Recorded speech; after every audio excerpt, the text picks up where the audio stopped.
Penerapan 4 metode belajar pada hukum Mendel oleh kelompok 1 dengan peranggota Ahmad Fauzan Firmansyah dengan 3 NIM belakang 048, Rafael Mufti Kafi dengan 3 NIM belakang 049, Andi Ikhlas Ulamal dengan NIM belakang 084, Kelvin Ardiansyah dengan 3 NIM belakang 081, Rifan Ainur Rafiq dengan 3 NIM belakang 059, dan juga Obianto dengan 3 NIM belakang 064. Jadi, apa sih itu hukum Mendel? Hukum Mendel yakni prinsip-prinsip dasar pewarisan sifat yang ditemukan oleh Gregor Mendel melalui serangkaian percobaan persilangan tanaman kacang ercis. Hukum ini terbagi menjadi dua, yakni hukum 1 Mendel dan juga hukum 2 Mendel.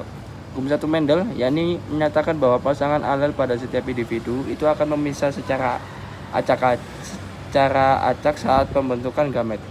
Dan hukum 2 Mendel yakni hukum asortasi bebas yang menjelaskan bahwa gen-gen untuk sifat-sifat yang berbeda akan berpasangan secara bebas satu sama lain saat pembentukan gamet. Secara ringkas, hukum Mendel menjadi fondasi bagi ilmu genetika modern, menjelaskan bagaimana sifat-sifat dari induk diwariskan kepada keturunannya. Penerapan metode retensi pada pembelajaran hukum Mendel dapat dilakukan dengan memanfaatkan media konkret dan visual yang membantu siswa memahami proses pewarisan sifat secara lebih nyata. Berdasarkan penelitian Asian dan Expo tahun 2025, retensi siswa meningkat secara signifikan ketika guru menggunakan kombinasi media Punnett Square dan manik-manik Beats dalam menjelaskan persilangan genetik. Punnett Square itu berfungsi sebagai alat-alat visual yang sistematis untuk menampilkan kombinasi alel. Sementara Beats itu memberikan pengalaman langsung karena siswa dapat memanipulasi benda fisik untuk mempresentasikan segregasi dan kombinasi gen.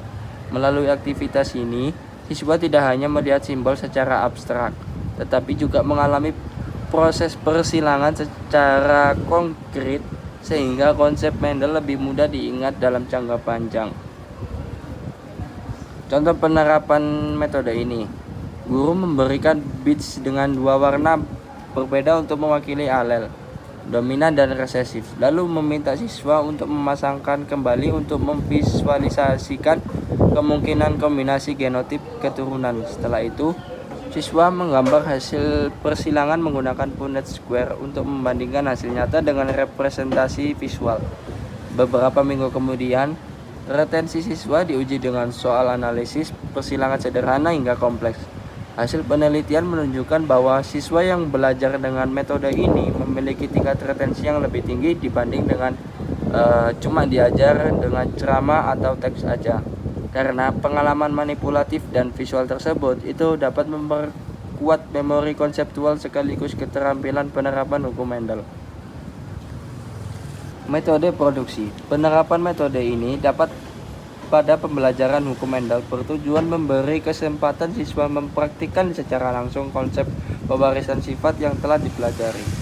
Setelah memahami hukum 1 Mendel dan 2 Mendel melalui penjelasan serta media visual, siswa itu diarahkan untuk menghasilkan kembali pengetahuan tersebut dalam bentuk kegiatan nyata, seperti menggambar Punnett Square dari kasus monohibrid dan dihibrid, untuk menggunakan benda konkret seperti beads dan kartu alel untuk mempresentasikan kombinasi genotip.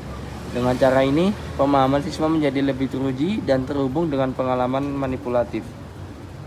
Perhatian itu juga sangat penting dalam mempelajari hukum Mendel, karena konsep ini melibatkan pemahaman abstrak tentang pewarisan sifat melalui persilangan. Siswa perlu fokus pada konsep kunci seperti alel dominan, resesif, hukum segregasi, serta hukum asortasi bebas. Tanpa perhatian yang baik, siswa cenderung hanya menghafal istilah tanpa memahami proses di baliknya. Guru bisa meningkatkan perhatian dengan menggunakan media visual, diagram persilangan kotak Punnett, simulasi interaktif, atau eksperimen sederhana menggunakan tanaman kacang seperti yang dilakukan oleh Mendel. Selain itu, mengaitkan materi dengan contoh nyata, misalnya pewarisan warna bunga atau golongan darah manusia, dapat membuat siswa itu lebih tertarik dan menjaga konsentrasi. Dengan perhatian yang terfokus, siswa mampu menghubungkan teori Mendel dengan fenomena biologis sehari-hari sehingga pembelajaran menjadi lebih bermakna.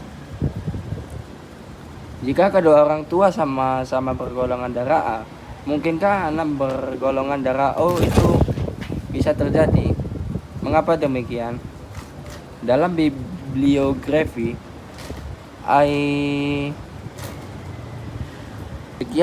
terima kasih demikian dari presentasi yang dapat kami jelaskan. Kurang lebihnya mohon maaf. Wassalamualaikum warahmatullahi wabarakatuh.